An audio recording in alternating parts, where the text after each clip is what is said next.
Nursing staff છે એની 2 દિવસની night હોય અને 2 દિવસની રજા હોય. અમારા કર્મચારી 8 દિવસની નાઇટ કરે છે અને 1 જ રજા મળે છે.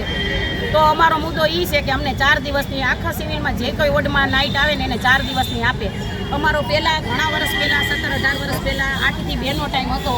તો HR મેનેજર બદલ્યા પછી 8 થી 3નો ટાઈમ કર્યો છે. તો તડકો ગવર્મેન્ટ નોકરી હોય જે 90,000 પગારદાર છે એને સરકાર વહેલો ને મોડો ટાઈમ કરે છે ઠંડીની હિસાબે, તડકાની હિસાબે. તો અમારો ટાઈમ કેમ વહેલો ન થાય?